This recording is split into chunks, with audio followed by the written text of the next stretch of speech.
Hello, my friends, and welcome back to my YouTube channel. Today, I want to walk you through 3 different ways that you can train your core in your training. Now, a lot of people like to talk about how we don't need to train our core because things like crunches and sit-ups are useless, or our compound movements like squats and deadlifts are enough. And while things like our compound movements do train our core and use it, and you do want to have a strong, stable core within that, we also want to make sure we're training our core in our training a few different ways, not only to build abdominal tissue of having that abs or thicker, more defined or toned abs as you're looking. You want to make sure you're defining that, but also there's a few ways that we can train that stabilization within our core that we can carry over into our lifts to help us have that strong trunk or core stability that we want in those movements. So we don't have to think of core training as just about training abs to have abs, but also training those muscles to transfer and to carry over into the other things that we're doing in our training. But both of those goals are totally fine. So I'm going to walk you through 3 ways to do this today.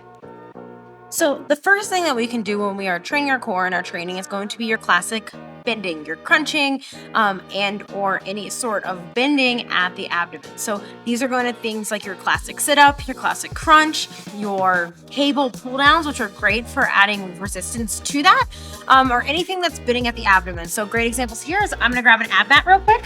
So you don't have to do these, but in CrossFit type gyms, you have these a lot. So you have an ab mat, and I'm going to put that below my waist. So a classic example of this is going to be your classic sit-up. So I'm bending at the waist here.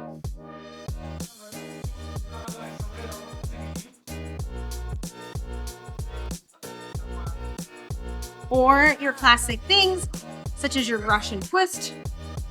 Again, moving at the abdomen, moving it forward, back, crunching in some direction. So same thing, if I was to use a cable pull-down machine, which I don't have one here, is I'd have a cable overhead and I'd be coming down and crunching.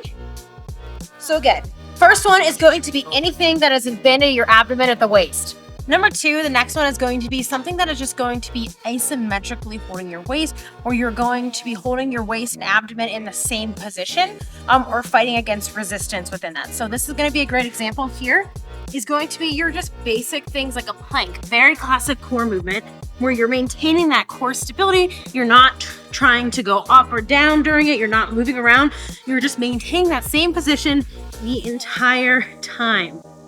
Another example will be something like hollow rocks or hollow holds. Again, you're maintaining that same isometric position that entire time. Or something that does involve a little bit of movement, but you're still focusing on that main core bracing stability, just creating that pressure in the abdomen, so to speak, is going to be one of my favorite moves of all time, is the dead bug. So you get into that brace position and you're going to lower those legs one at a time. There's tons of different dead bug variations that you can do, but those are just examples again. See, the first one was moving, you're crunching or contracting your abs in some way because they do contract and move. Another one is going to be things that are going to be isometrically holding your abdomen in place, or maintaining a position within this. Another great example of this that is also something that you can do in your training that to train this is going to be heavy carries, farmer's carries, things like 2 dumbbells or kettlebells at your side that train this specifically because you're carrying that weight, but you have to maintain that bracing and breathing and support across your waist while you're doing so. Now, the last one is going to be anti-rotation. So this is something where you're fighting against rotation, and a lot of these can be heavy carries as well. So things that are offset, like 1 kettlebell or 1 dumbbell heavier or lighter in one hand versus the other, something overhead, only carrying 1 dumbbell, carrying 1 at your side, anything that you're fighting against the weight forward or back is going to be something where you're going to be fighting against that resistance. It's a great way to train your core. So even though you're still holding your core in that same position that you would be, say, like you're doing in a plank or anything else like that, you're fighting against the pull of that weight. Another example of this would be something like the Pallof press, where you have a band or a cable and you're holding it out and pushing like this.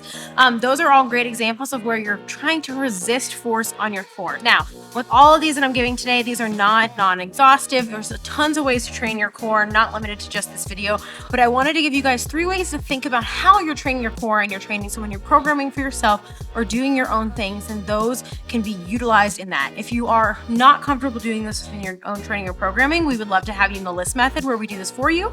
Or you can check out my ebook, Train, and helps you program your own workouts and gives you these different types of core or carries, as we like to categorize them, as a way to do this in your training and program that for yourself. If you found this helpful, go ahead and hit subscribe below. Like this video. Let me know in the comments what other videos you'd like to see when it comes to helping you program or train your own training or utilize exercises within the gym in your performance. If you like this video, I hope to see you in the next one.